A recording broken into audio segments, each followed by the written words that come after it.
Ku America kwamwalira munthu mmodzi wotchuka kwambiri, Henry Kissinger. Iyeyu watisiya kunyumba kwake dzulo pa 29 Novemba.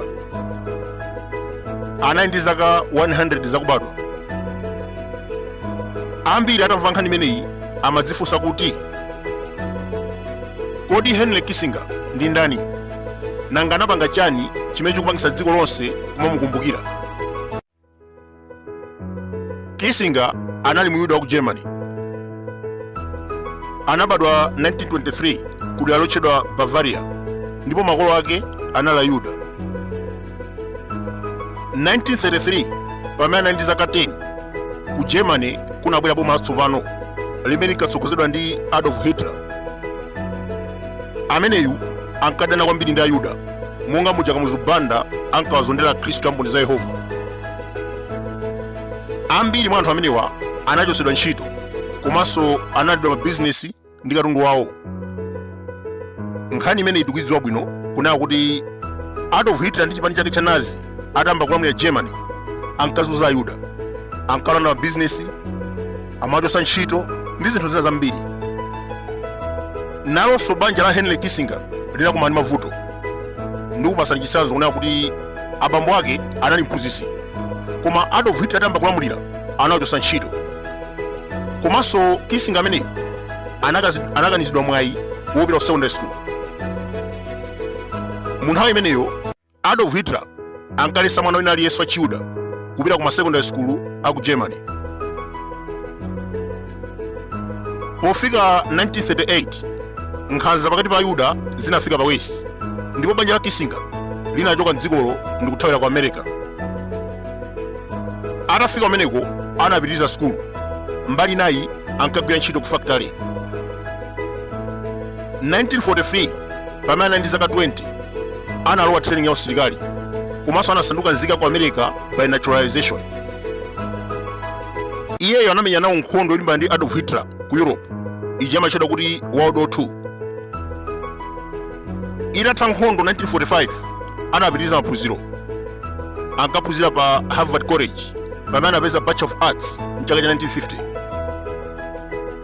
Apapa ndimangofotokoza background ya mkulu ameneyu, komabe ambiri mukhoza kumadabwa.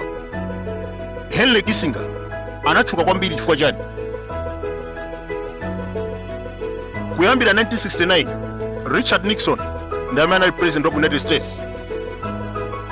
Monga tikudziwa kunena kuti president akasankhidwa pa mpando ndi amene amasankha nduna ndi akuluakulu ena aboma. Ndi Richard Nixon anamusankha Henry Kissinger kukhala National Security Advisor komanso Secretary of State. Maudindo amenewa anali akuluakulu kwambiri. Kumalawi kuno Secretary of State tikhoza kuyerekeza nduna yona nkhani zakunja. Mkulu ameneyu potenga udindo umenewu anali ndi ntchito yaikulu kwambiri yothana ndi mikangano imene inkachitika pa nthawiyo. Mu nthawi imeneyitu pa dziko lapansi panali zipwirikiti: Vietnam War, Cold War, ku Korea, Palestine, komanso mayiko osiyanasiyana ku Africa anali pa nkhondo. Tiyerekeze panopa Secretary of State wa ku America ndi Antony Blinken. Iyeyo ali ndi ntchito yaikulu kwambiri yothetsa nkhondo ya ku Ukraine, nkhondo ija kuchitika ku Gaza, komanso nkhondo zina zimene zikuchitika ku Africa. Mu nthawi imeneyi Henry Kissinger anali Secretary of State, ndipo anali ndi ntchito yofuna kuthana ndi Vietnam War, Cold War, Palestine, ku Korea, komanso ku mayiko osiyanasiyana ku Africa kuno kunalinso nkhondo zimene amenera kuzithetsa. Pofika 1973 Henry Kissinger anatchuka kwambiri pa dziko lapansi chifukwa chothetsa nkhondo pakati pa Aluya ndi Ayuda. Tikukumbukira 1973 kunali nkhondo pakati pa Israeli ndi mayiko awiri achiluya, Syria komanso Egypt. Amene anathandiza kwambiri pobweretsa mtendere pa nkhondo imeneyi anali Henry Kissinger. Kunalinso chinkulirano pakati pa Russia ndi America. Nthawi imeneyo Russia inkatchedwa kuti Soviet Union, ndi ankakulirana mtima kwambiri kulimbirana superpower pakati pa mayiko awiriwa. Kissinger anapanga zotheka pochita zokambirana ndi kubweretsa bata. ngakhale ubale wa China ndi America amene anayambisa anali iyeyo. Komanso mkulu ameneyo ndi amene anathandiza kwambiri pothetsa nkhondo ya ku Vietnam. Nkhondo imeneyi inali yovuta kwambiri. Ma Americans anapusisidwa, kutonzedwa komanso kugonja. Ndiye Henry Kissinger anachita chotheka pochita zokambirana kuja ku Paris Peace Accord mdziko la France, kumene akambirana ndi mavete kuna kuti nkhondo imeneyi ikuyenera kutha. Zifukwa ngati zimenezi ndi zimene zinamutchukisa. Tikukumbukira 1973 analandira Nobel Peace Prize. Komabe nkhani imeneyi yolandira mphoto imeneyi sinasangalatsa maiko ena. Ankamudzudzula kuti amalimbikitsa nkhondo ku Cambodia komanso ankathandiza madikteta osiyanasiyana. Panopa timaona Antony Blinken akupita ku Russia kukachita zokambirana, kupitanso ku Ukraine. Akachita zokambirana ndi Russia amatenga zida za nkhondo ndi kumapereka ku Ukraine. Chimodzimodzinso pa nkhondo ijakuchitika ku Gaza. Antony Blinken amapita ku maiko aluya kumakakambirana za mtendere. Kuseriku amatenga zida za nkhondo ndi kumapereka ku Israel. Ndi zimene samachita Henry Kissinger.